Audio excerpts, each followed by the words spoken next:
Insightful podcasts by informative hosts.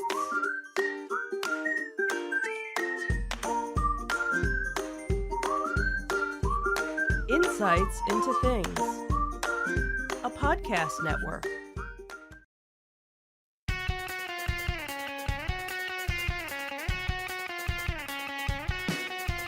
Welcome to Insights into Entertainment, a podcast series taking a deeper look into entertainment and media.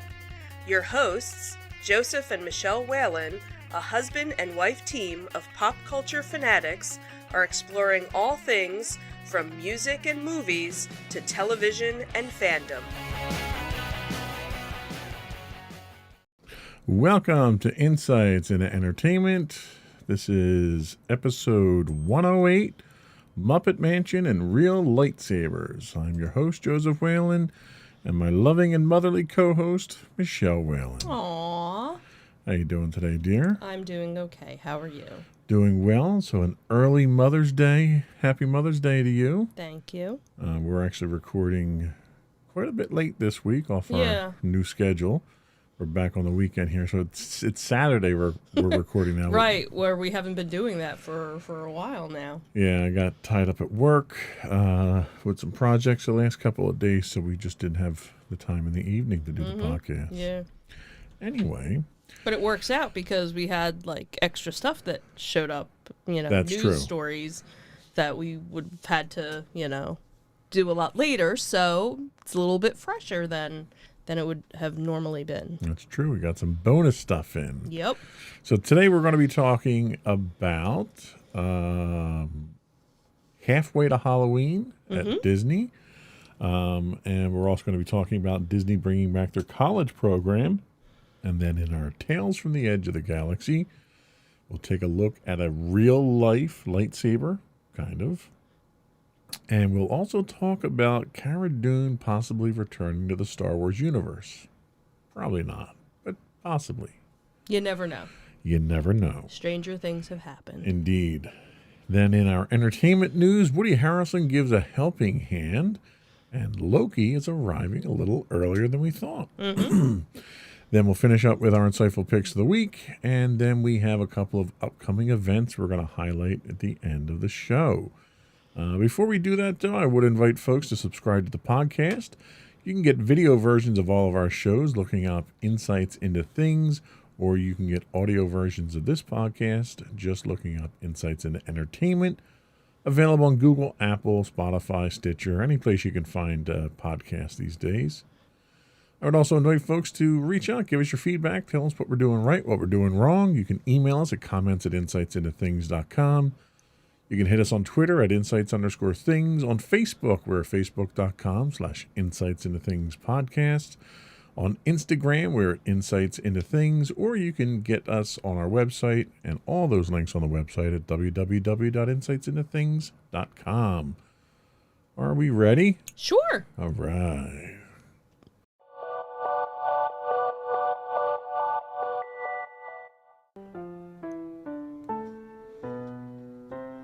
Go for Disney Detective. So yesterday, without realizing that it seems that we were halfway to Halloween. So Disney Parks had posted on their website a whole bunch of different things to kind of welcome the season. So one of it that they were announced is that for the holiday season, they aren't going to be doing the Not So Scary Halloween, Mickey's Not So Scary Halloween. They are doing a Disney after hours Boo Bash. Ticket prices haven't been announced yet, but it looks like it'll be an after hours party for 3 hours after normal park closing. It's going to be during select nights from August 10th through October 31st. Various Halloween snacks will be available. It does look like They'll be doing some trick-or-treating areas where you can go and pick up candy. This is the one time of the year where adults are allowed to wear costumes. Masks are going to be required for this as well. Not a whole lot of information, coming out. They're obviously going to be doing the character cavalcades because they're still not doing the meet and greets with the characters yet. But kind of, something Halloween themed, because last year they obviously didn't do, anything, even though the park, had opened up by then last year. So kind of cool. So that was one of the things that they announced. Then they also had a little sneak peek of upcoming merchandise that's going to be available at the parks, but also shopdisney.com will have them. They also had a Ghoulish Grooves music playlist that they had put out. Also tonight, as a matter of fact, they're going to be doing a live event on TikTok that will give you some behind-the-scenes look at the Haunted Mansion attraction at Walt Disney World with appearances from Walt Disney Imagineers and a first look at an all-new Haunted Mansion trend collection and appearances from some of our favorite friends from regions beyond. But one of the really cool things that kind of came out was a self-guided tour of the most mystifying attractions around the world, which was hosted by Uncle Deadly from the Muppets, which is really funny because, everybody posted that nobody knew that was what the character's name was. Everyone knew who the character was, but they were like, oh, Uncle Deadly? Okay, that makes sense.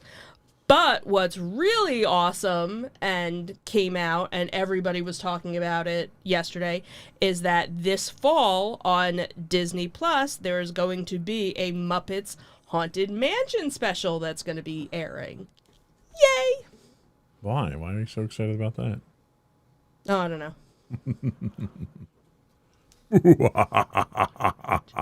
Yeah, exactly. If you don't already know that I am a huge Haunted Mansion fan, then... Well, ever since we took your Haunted Mansion background down That's there. true. Yeah, but there's, right there's Haunted Mansion stuff. So, anyway. So, yeah. So, that was kind of cool. That was the big, buzz floating around, yesterday with that. So, very cool. So, the Halloween party that they're doing... Mm-hmm. Are they only doing that at Disney World, or are they doing it at Disneyland as well? Of right now, they just are talking about doing it at Disney World. And that's going to be Magic Kingdom they're doing it at. Mm-hmm. Are they planning any kind of Halloween celebrations at any of the other parks in Disney World? Mm-hmm. It's going to be kind of a Halloween light this year. Well, whenever they did Halloween, it was usually only at the Magic Kingdom anyway. Well, I thought they did other stuff. They had other costume characters at the other... No, not usually. They didn't do any special fireworks or anything? Mm-mm. Maybe I was going to a different park. In your head. No parade with the Headless Horseman, though. Right, so they're going to have the little cavalcades that they've been doing, which is like the parade light, where you don't know what time it'll happen. So that would be kind of cool if you're just walking and all of a sudden, the Headless Horseman comes by. That would be kind of cool. Yeah, but I know that, for people that go to the Halloween party, one of the things that they look forward to is seeing the various different characters who you don't normally see throughout the park, and you get your chance to meet and greet with them. So Jack Skellington. Right, and some of the other more obscure characters. So maybe this is a chance for them to... Now, are they doing as many of these as they normally would, the Not-So-Scaries? They didn't say how many. They don't even have ticket prices yet either, so I'm guessing... expensive. Probably. But I'm guessing since it's August 10th through they're going to milk it for everything 31st. They can get out of it. Absolutely, because when Good we old did Disney. when we did it, it was September 1st. It was right when the changeover happened. Right, so, no, it was, I think we went to, the first Halloween party, but it was, September 1st, But Yeah, because we were in the park the day before the party. right. Then we went to the party the next Right, day, right. and they had switched the park Right, over but to like Halloween. now they're doing it in August, where September 1st still kind of felt Oh, so then they're really they're milking this. really, really milking Wow. it. Yeah, but then November 1st they're gonna probably start with some sort of Christmas stuff, yeah. stuff. So Okay.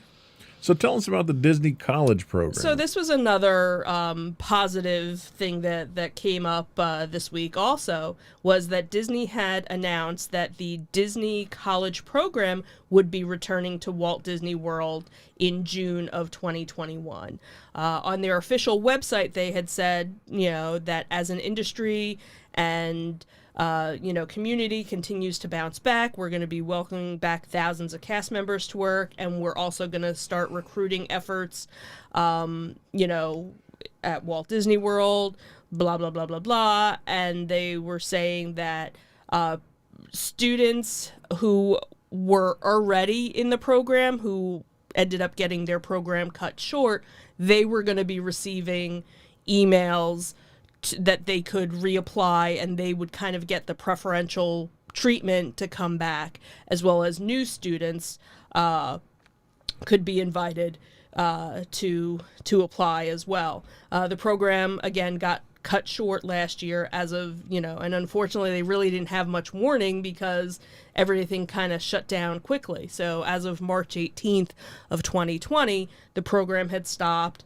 and not only was it the college program, but it was the culinary program, the cultural exchange program, and the Disney academic exchange program were all suspended. So when the college program is in full effect, they have almost 5,500 cast members that do various roles, from attraction hosts to character performers to culinary as well. So that's a huge, chunk of employee cast members coming back. So they will also be the first participants to stay at the new Flamingo Crossings Village complex, which was built to house the college workforce as well. So good news for them. So explain those briefly, what the college program is and what you know about it. Sure. So I don't know a whole lot, but basically it's, you apply, sometimes it's through your college. So if you're going for, hotel management, or if you're going for culinary services, various different majors, and it's basically your summer job where you... So it's an intern style program? Yeah. I think as far as I know, you do get paid. It's not free. But this is also where they get a lot of foreign exchange students that will end up working at Epcot in, various countries that are represented in World Showcase, as well as other places, throughout the park, as well. And sometimes they work, a couple of summers. They might work like two summers, but during it's something their college. you need to apply to it and be approved from Right. Disney, and then you come and live on Disney property. And you come and live on Disney property, and, if it's something where you already have housing, then you don't have to worry about it, but Disney does provide, kind of like a dorm style atmosphere for that, and this is a new community. The Flamingos Crossing Village was a new setup that they just built. Cool. So. Very cool. That was all we had for our Disney Detective. Mm-hmm. We'll be back in a minute with our Tales from the Edge of the Galaxy.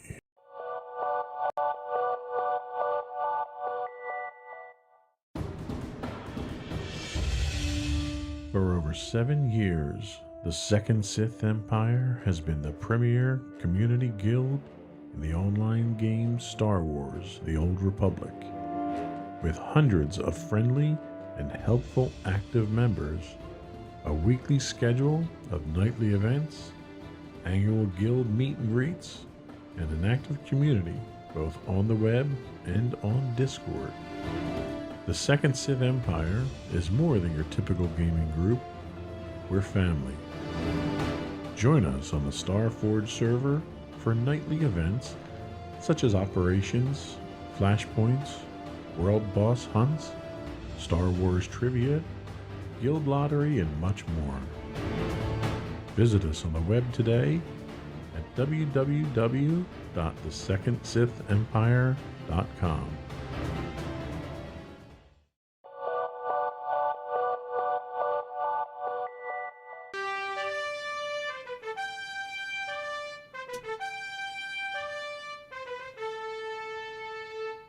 Go for Tales from the Edge of the Galaxy. Pew, pew, pew, pew. So this Tuesday, if you didn't know, was May the 4th. So it was... So what does that mean? I don't know, it was just some day. It was Taco Tuesday. Taco Tuesday, right. So, of course, you know, it's May the 4th has become like International Star Wars Day, you know, over the past couple of years.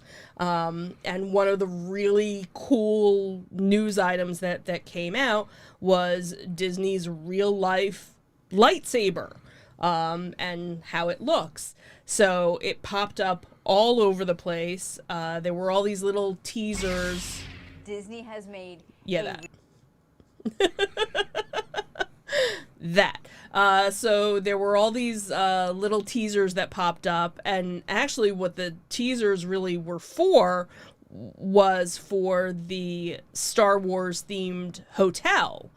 And it just so happened that with the teaser for the hotel, it was a character dressed like Rey, and she had a lightsaber that it, you know, the blade extended, and it was like, what?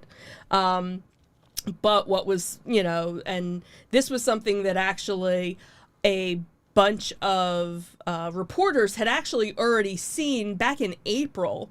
There had been a news conference that unfortunately there had been no video about. There was no video from the event. But during the event, I think it was the Walt Disney Parks president had shown the lightsaber, and everybody was like, what? And he was like, yeah, this is real.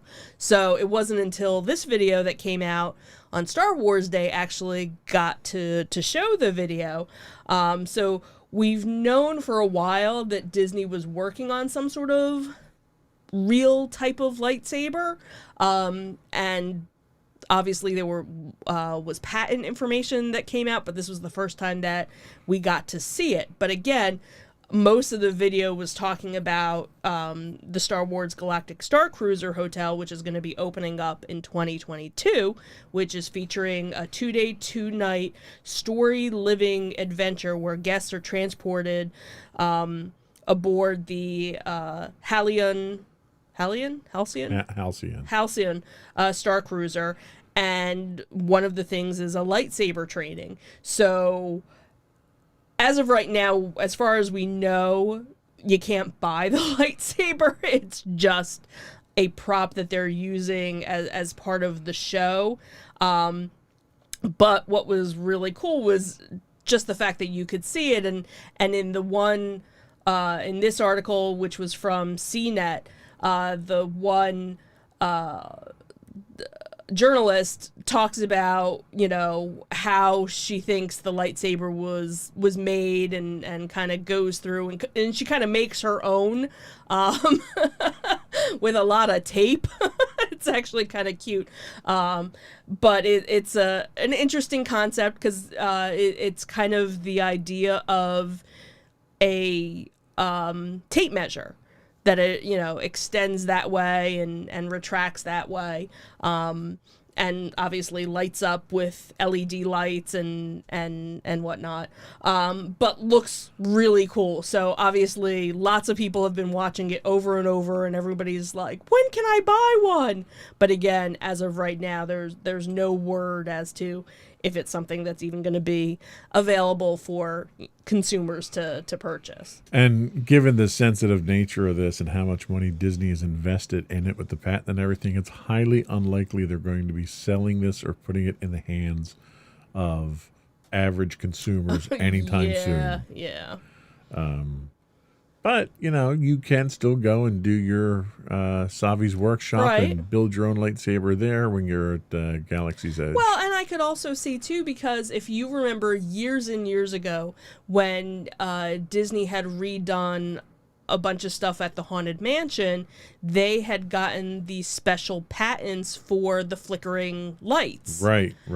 And over the years, other companies have, kind of mass-produced very similar versions of it, and now you can purchase it. So I could see maybe in like 5 years, It'll take a little while before somebody can rip it off, but somebody will definitely rip it off. Right. So there'll be another version of, the lightsaber coming, and, Right. I'm sure. So give it like 5 years. The second coming of the lightsaber, yes. Because, you don't have enough already. Exactly. There's always more to have. Exactly. So tell us about the possibility of someone coming back to Star Wars. Yeah, so it seems there's a whole bunch of different rumors that have popped up about Mandalorian star Gina Carano reportedly in talks to return to the Disney Plus, series. So could she be returning after Lucasfilm fired her in February, where they had also said there were no plans for her to be employed by the studio in the future over several controversial social media posts that she had made? Well, now it seems multiple entertainment news blogs and websites has reported that Carano and Disney have reached an agreement that will bring her back to The Mandalorian and the Star Wars franchise. So where do these rumors come from? Well, our good friend YouTuber Overlord DVD started the rumor, saying that he had heard from 2 Hollywood agents who said Disney was in talks with Carano about returning as Cara Dune in the Star Wars franchise. And then another website that another website, We Got This Covered, Overlord DVD goes on to make it clear that he backs Carano in this manner, defending her posts, that cost her career.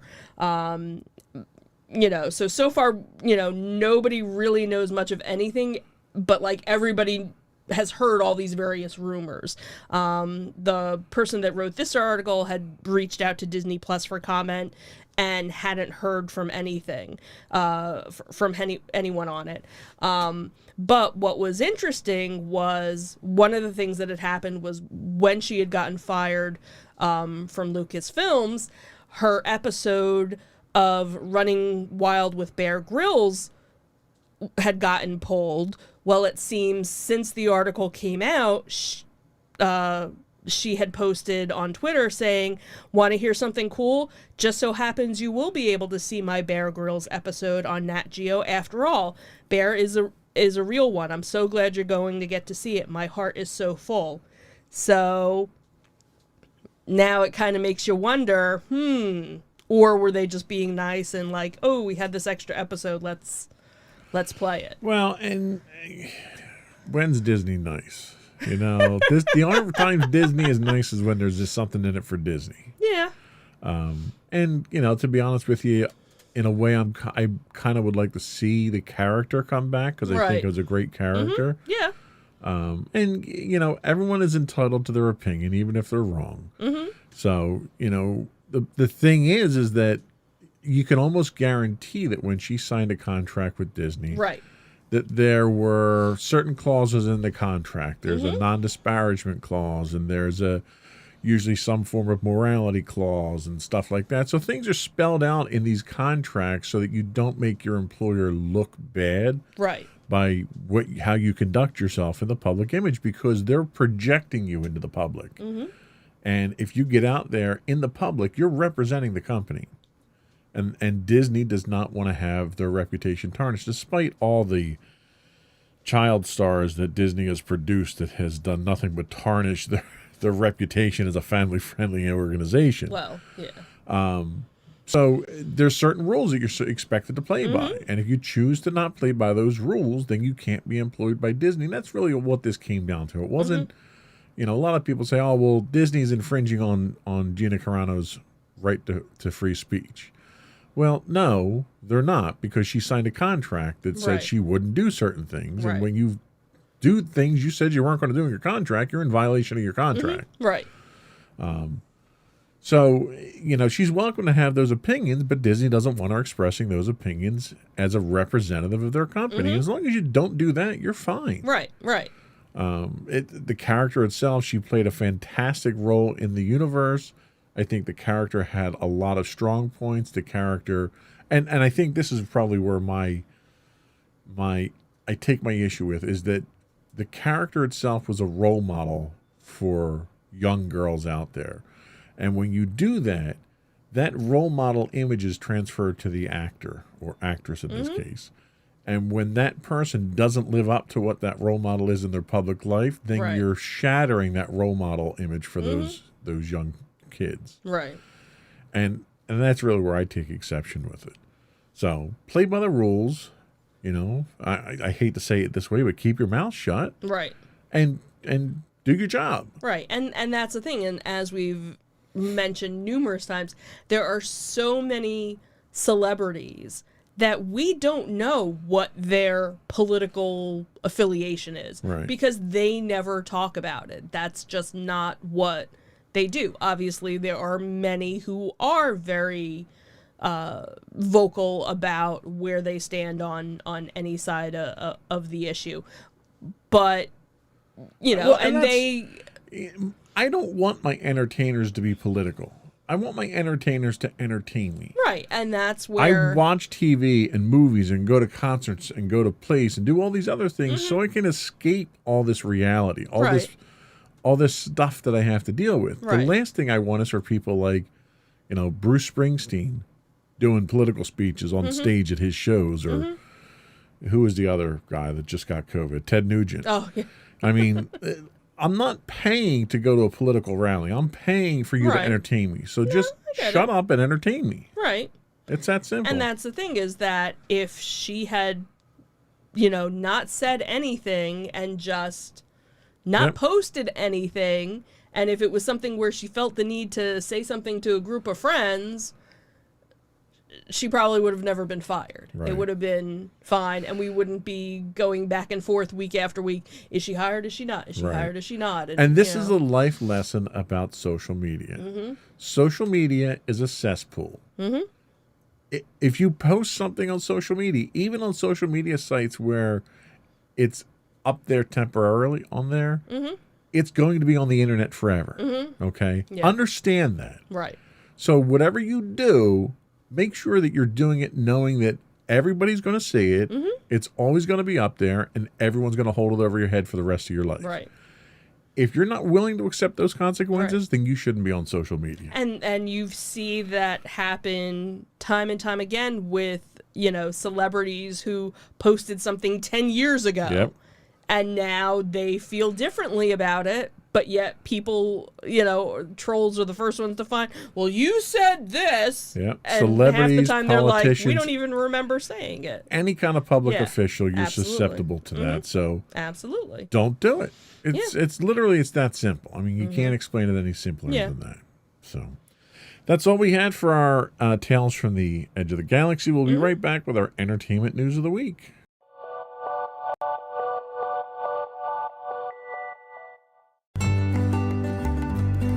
Insights into Teens, a podcast series exploring the issues and challenges of today's youth. Talking to real teens about real teen problems. Explore issues from braces to puberty, social anxiety to financial responsibility. Each week, we talk about the topics concerning today's youth. We look at how the issues affect teens, how to cope with these issues, and how parents, friends, and loved ones can help teens handle these challenges. Check out our video episodes on youtube.com/insightsintothings. Catch our audio versions on podcast.insightsintoteens.com or on the web at insightsintothings.com.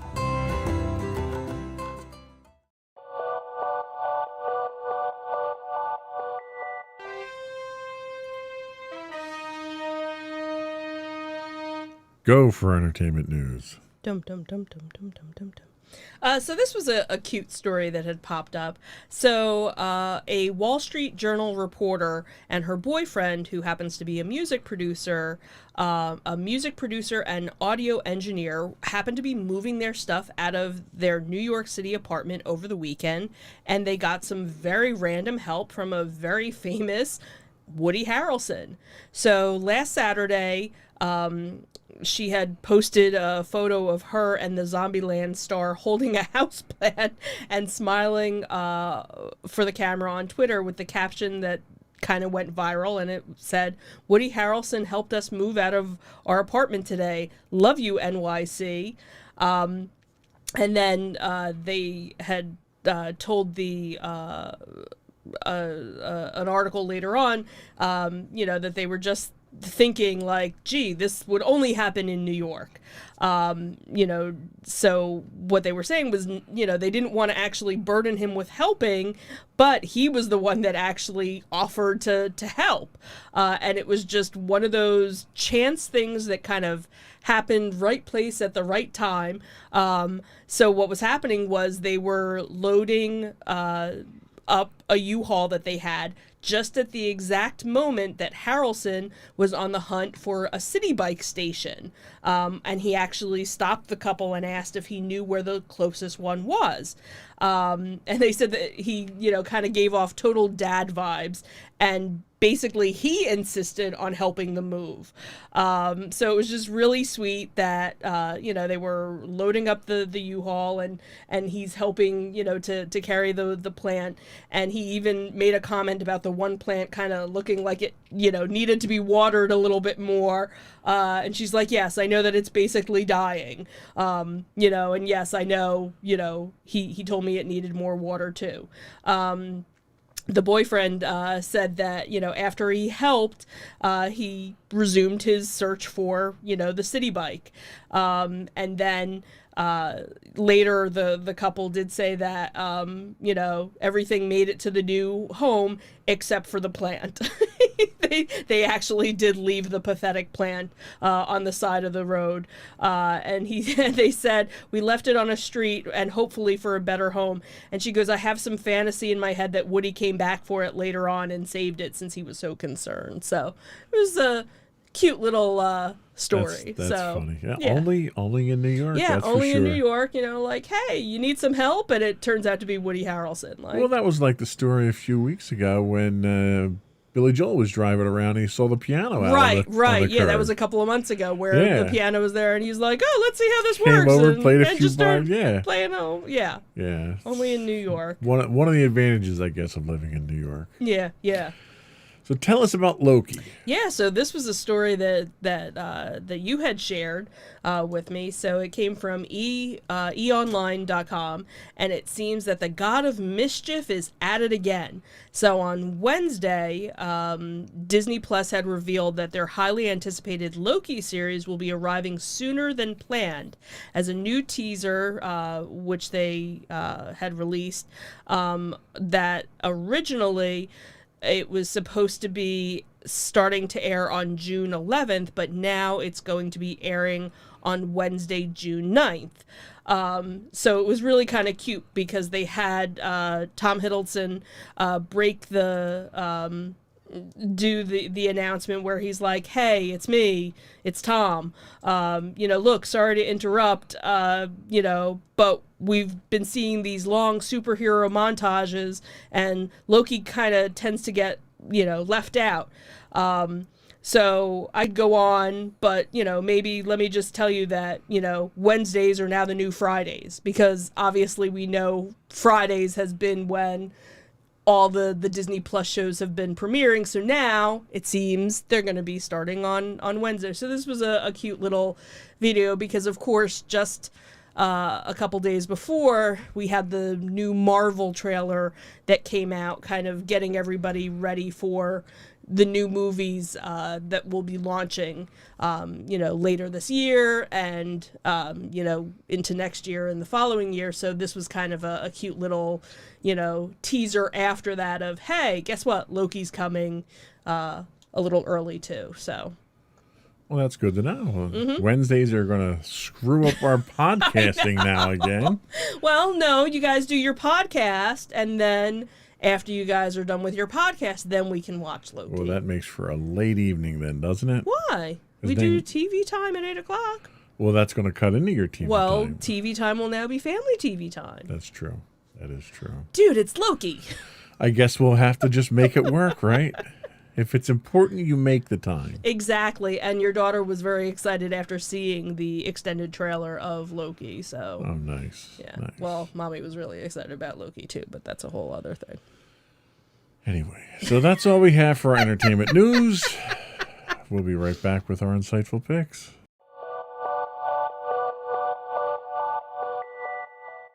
Go for your insightful pick. So my insightful pick was one I was waiting for you to talk about, and you never got around to it, so I stole it. Why not? Since you always steal mine. So this was a mockumentary that came out actually at the end of 2020, and it was on Netflix, or it still is on Netflix, called Death to 2020.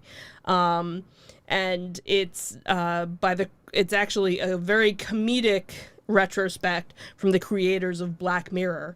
So Death to 2020 was a 2020 British mockumentary where it featured a series of fictional characters discussing U.S. and U.K. events of 2020, including the COVID pandemic, the presidential election, the drama with the royal family, and other various events. And it was just hysterical. It was very well done. The cast of characters were hysterical. You had your typical Karens, and then you had the conspiracy theorists, and then you had the Queen as one of the characters, and all of these tech people and these doctors and stuff.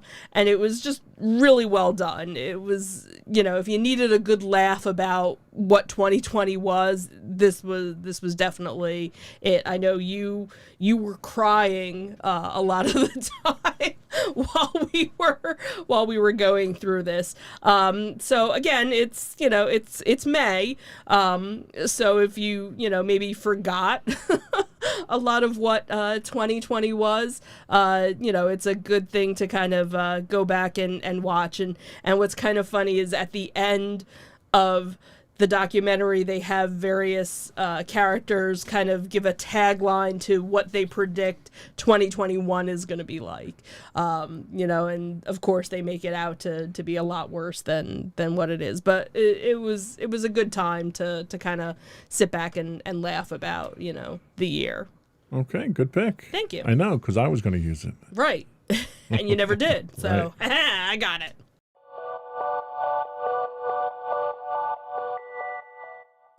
So my pick this week, before it gets stolen from right underneath of me, is a documentary called Under the Boardwalk, the Monopoly Story, available on Amazon Prime.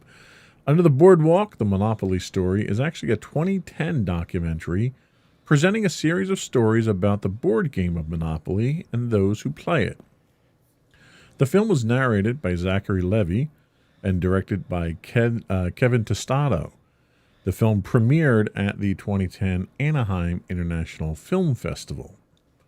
Under the Boardwalk depicts the Monopoly National and World Championships that are held around the world every 4 years like the Olympics. Interesting. Leading up to the crowning of a new champion at the World Championship in Las Vegas, the filmmakers follow some of the players in the game who compete for cash prizes that go well above your $200 for passing go. In addition to the coverage of the competition and the competitors, the film also delves into the quirky history of the game itself. With its origins as a protest simulation against the pitfalls of capitalism, to its evolution into the wish-fulfilling for fantasy of being a financial high roller during the Great Depression, the film tells the story of the game in great detail while exploring the passion and dedication of those who play it competitively. Whether it's the tremendous pop culture influence the game has had, or the various idiosyncrasies that have grown around it, you're sure to find something about the game you probably never knew. And they go into statistics on what pieces are the most popular. They have one person who's a statistician who went out and calculated the frequency you're going to land on each of the pieces, what board pieces are best to buy to win, and lo and behold, it's not Boardwalk Right, I was and going Park to say, Place. it's usually never those, even though those are the ones that everybody always tries to Right, get. right. What's really interesting is they go into a lot of the strategies of playing it. Okay. Are you going to buy first? Are you going to, when do you go to jail, and everything else? And they have, they take you through this one competitor, and he's got like 4 coaches with him, and crazy. like they play game after game. They'll sit down and play 15 games at a shot, just to test out different strategies Wow. and to read different players. I mean, it's almost Okay. Like a the poker game. poker tournament. Yeah, exactly. Wow. So it's crazy, some of the stuff that they wind up doing here, but they take you back and they show you the history of it and how the game came about, and the fact that it had its origins in about 3 or 4 other games, and it took 30 years in this roundabout trip to actually become the game Monopoly eventually. So it was a very interesting game, especially since it's something that I think just about everybody in America, most people in the Right. world, are familiar with the game itself. Right. Just kind of pull the curtain back a little bit and see what's behind the scenes was neat. So that is, I scrolled up again here. That is Under the Boardwalk, the Monopoly story on Amazon Prime. And Very we'll be cool. right back with some upcoming events.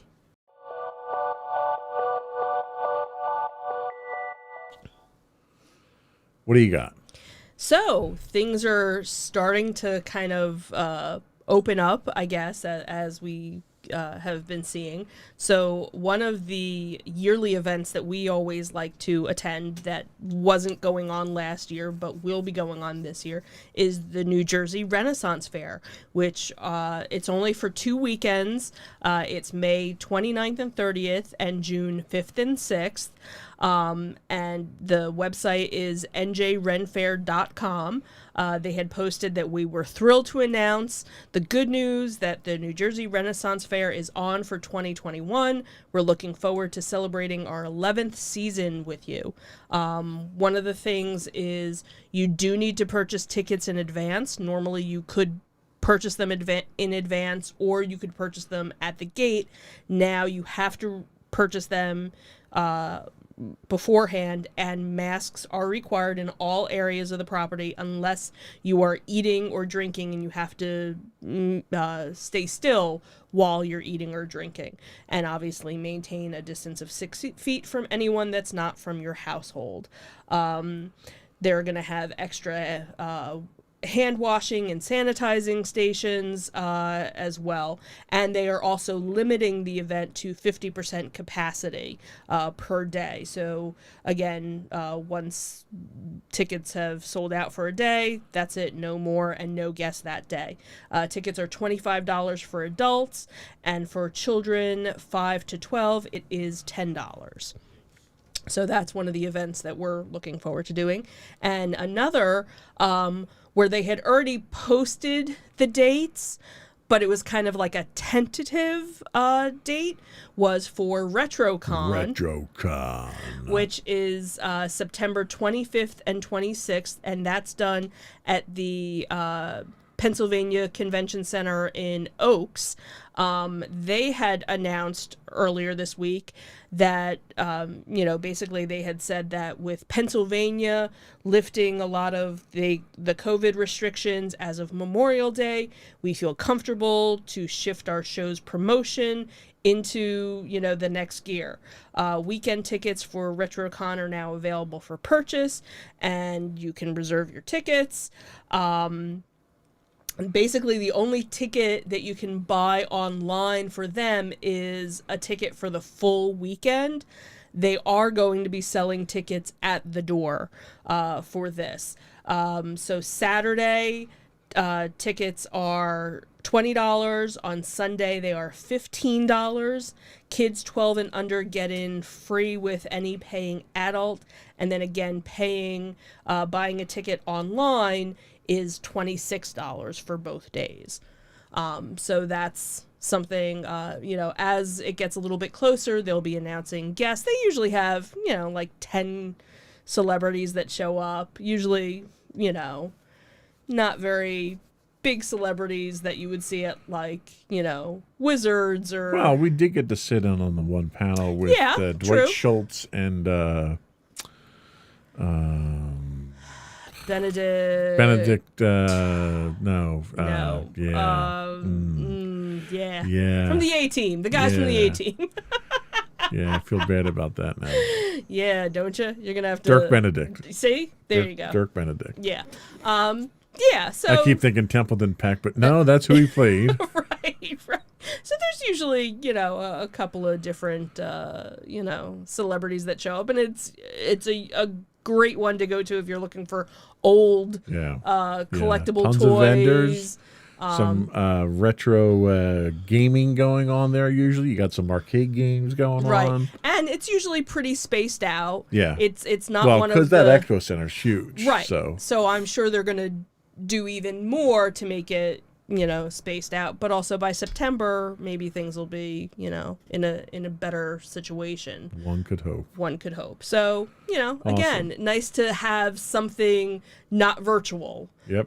Gonna, be available. So New Jersey Renaissance Fair and RetroCon. Mm-hmm. Awesome. I think that's all we had for the show today. Yep. Before we go, I do want to invite folks to subscribe to the podcast again.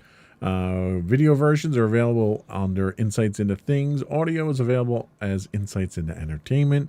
We're available on Apple Podcasts, Spotify, Google, Stitcher, iHeartRadio, TuneIn, Amazon, pretty much any place you can get a podcast. I really need to stop going down that list. Right. We also invite you to contact us. Tell us how we're doing. Give us suggestions. Tell us to stop talking about things. Tell me to stop ranting about things. You can rant about more things. Who there knows? You go. That's know. always an option too. Right. You can email us at comments@insightsintothings.com. You can find us on Twitter at insights_things. We're at Facebook on facebook.com/insightsintothingspodcast. You can find us on Instagram at instagram.com/insightsintothings. You can find audio versions of the podcast under podcast.insightsintoentertainment.com. You can find us on YouTube at youtube.com/insightsintothings. We stream 5 days a week on Twitch. You got Twitch, what? At twitch.tv/insightsintothings. And you can find links to everything on our main website, insightsintothings.com. That's it. Another one in the books. Have a good week, everyone. Bye. Bye.